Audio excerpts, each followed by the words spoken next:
monde, c'est la KTC Marsoft pour cette nouvelle petite review. Alors aujourd'hui, review de mon équipement sniper que je porte en partie d'airsoft. Au niveau de la tête, je porte une Ghillie Houdeland achetée chez Lily Folie. Là, vous pouvez apercevoir un masque grillagé de couleur olive et un masque type Stalker aussi de couleur olive. Au niveau de mon cou, je porte un kéfier de couleur Attack FG acheté chez Taiwan Gun. Au niveau du torse, je porte une Ghillie Houdeland achetée chez Lily Folie. Alors, j'ai coupé les manches pour pouvoir respirer dans ma tenue car dessous j'avais super chaud.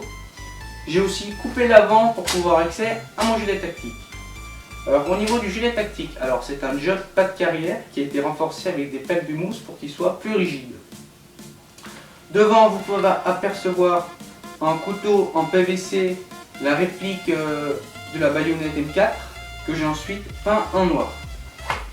Devant, vous pouvez apercevoir un DV loader de 100 billes avec des billes de 0,28 g. Alors, les 0,28 g, je m'en sers pour mon PA et aussi pour ma réplique principale.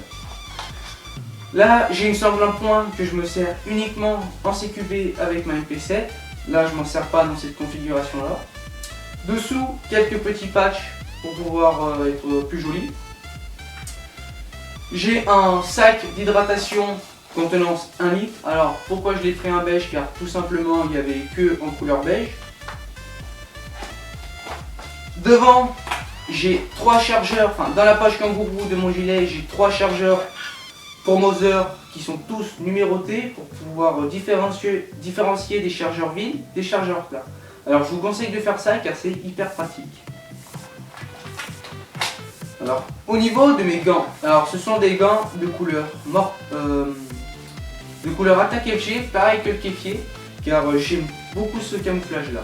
Ah oui, petite parenthèse, le camouflage de mon gilet c'est le camouflage mort-patte. Au niveau du bas, je porte une ceinture qui n'a pas de marque, c'est celle de mon ancien gilet tactique, que d'ailleurs j'ai gardé car tout simplement elle me convient. Alors elle tient que mon holster Tornado qui à l'intérieur je range mon 1911 MEU de la marque WE qui est vraiment un très bon 1911, très précis, a une assez bonne portée et aussi il est blowback. À l'intérieur des chargeurs 15 billes à gaz aussi, avec une dragonne sur le pistolet. À l'intérieur de la poche de mon holster, un deuxième chargeur supplémentaire. Alors celui-là il est chromé car c'était celui d'origine. Aussi des chargeurs gaz à 15 billes.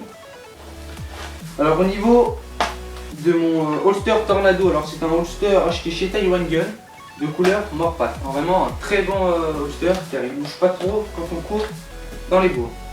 Au niveau de mon pantalon, c'est un pantalon de camouflage de l'armée française que j'ai acheté chez Decathlon, excusez-moi. Un très bon pantalon, que je conseille, qui est très souple et je peux faire pas mal de mouvements par rapport à d'autres pantalons qui sont plus rigides. Au niveau de mes genouillères, ce sont des genouillères tout simplement en noir. Je me suis pas trop emmerdé en les achetant. Je les attache en croix, ce qui me permet d'avoir une très bonne mobilité. Ces genouillères sont vraiment des très bonnes genouillères. Au niveau de mes chaussures, les chaussures c'est très important. Je porte des chaussures achetées chez Decathlon, des chaussures de montagne que j'ai achetées une 50aine d'euros. Je les ai achetées en couleur désert. Vraiment des très belles chaussures, mais vraiment très pratiques avec des bons crampons pour pouvoir tenir au terrain.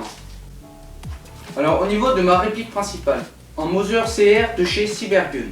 Il n'a pas eu d'upgrade, il est entièrement d'origine. J'arrive à avoir 70 mètres de portée avec de la bille de 0,28 g, ce qui me suffit pour l'instant. Le dessus, lunette M3 3,5 à 10x50 qui est vraiment une très bonne lunette.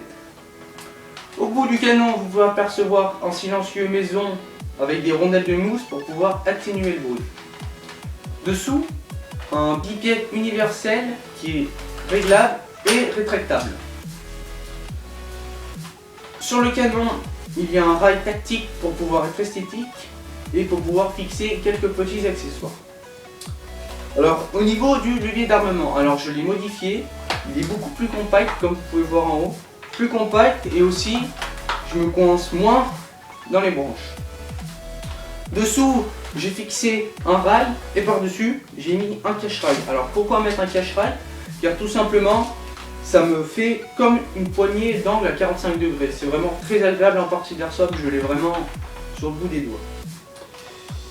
Voilà. Alors on espère que cette vidéo vous aura plu.